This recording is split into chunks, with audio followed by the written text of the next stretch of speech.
उजाड़ा में ठंडा या गर्मी में गरम लगेला। ये सहू ये चांद में तोरा खातिर शीतल आ दूसरा खातिर आग वर्षे लगी। तो हर बात सुन के हमार सीना गदगद हो गई चांदनी।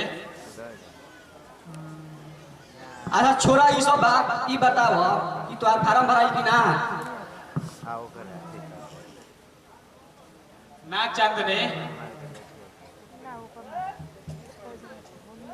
अब भाई हमार फार्म ना भराए।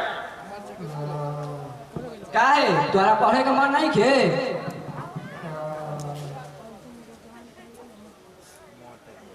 हम खुशी से ना चांदनी, दुख से पढ़ाई छोड़त बानी। तब ओ दुख के हमरा से काहे नहीं कहत जोन दुख से तू अपनी पढ़ाई छोड़ दबाव? तोरा दुख में हम शामिल होकर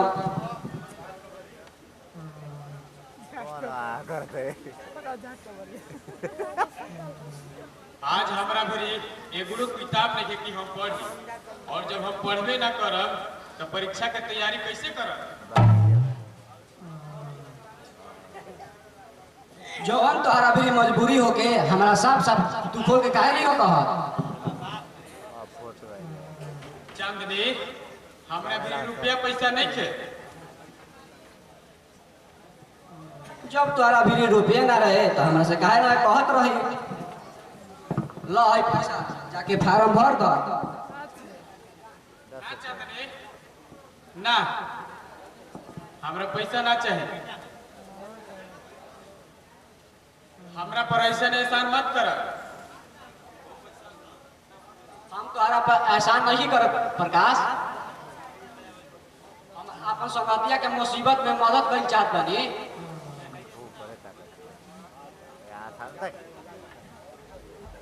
तोहरा मुसीबत में हमार भाग लिया फर्ज बा।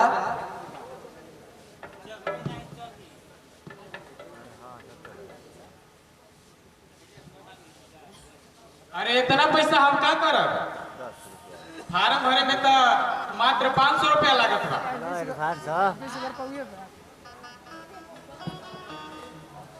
जीवन पैसा बची तू ओकरा से किताब किन लिया।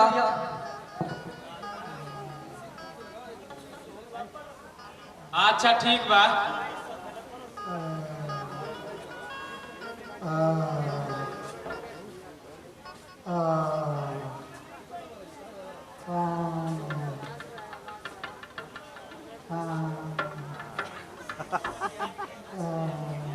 प्रकाश कहाँ से तो आदमी के आवाज आवत बा। चलो पता लगावे के। अरे कतही से आवाज आवत होके तोहरा से का मतलब बा? हर जौन काम बा उहे कर। ना प्रकाश वो आदमी के आवाज में डर भरल बा। अरे तोहरा वो कंगाल से का लेवे देवे के बा? तोहरा बात से हमरा ई बुझाता कि तू लाची कुकुर से कम नहीं खा।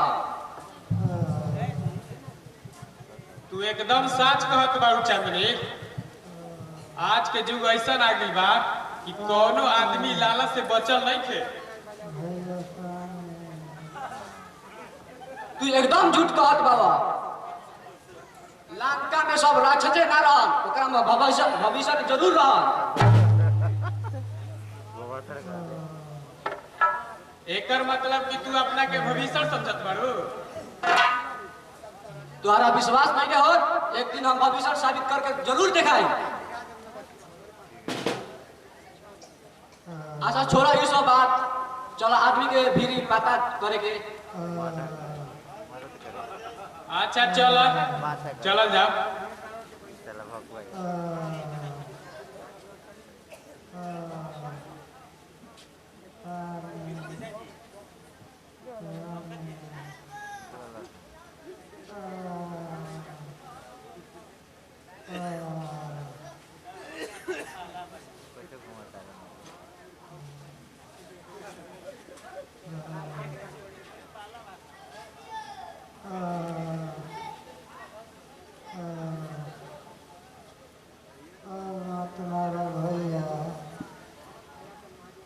अब मत मारो भैया, हम तोहर घर छोड़ दे भैया। भैया होश में आओ भाई। मत मारो भैया, अरे हमनी के तोहर भैया ना है जा। मत मारो भैया। अरे तू अपन आँख खोला भाई। आप आँख खोल के देखो, तोहरा आगे बुढ़ारी के लाठी रखल बा, हम उठ जा।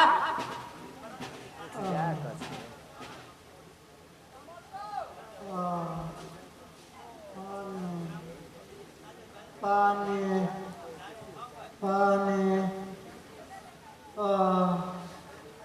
पानी आकाश जहाली पानी लेके आवो। पानी पानी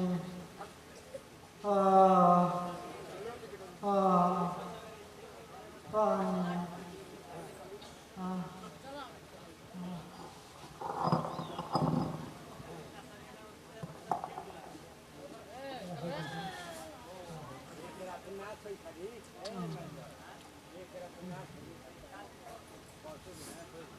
हमरा बुझाता कि तू मेहरारू के भेष में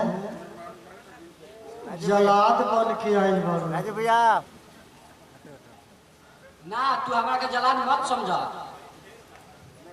हम सहारा के लाठी ऐसा लाठी है, अगर हमार रहते हमरा प्राण ले आई तो हम ऊपर लाठी से मार के प्राण अपन छीन ले।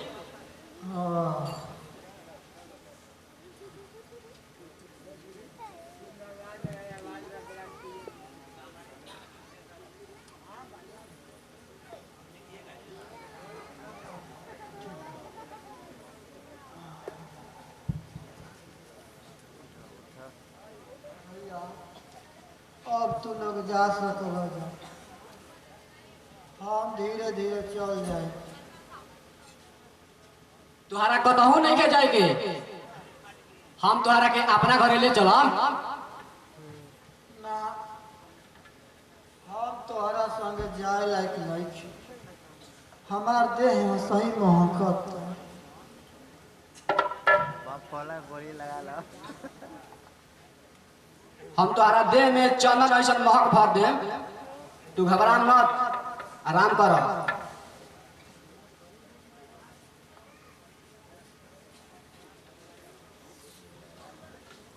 चांदनी हमनी के घर से अइला बहुत देर हो गई, चला अब हमनी के घर चलल जा।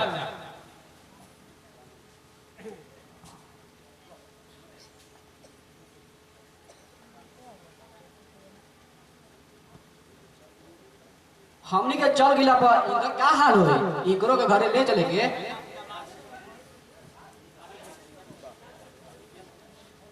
अरे ऐसा कोही के अपना घर ले जाके का करबू?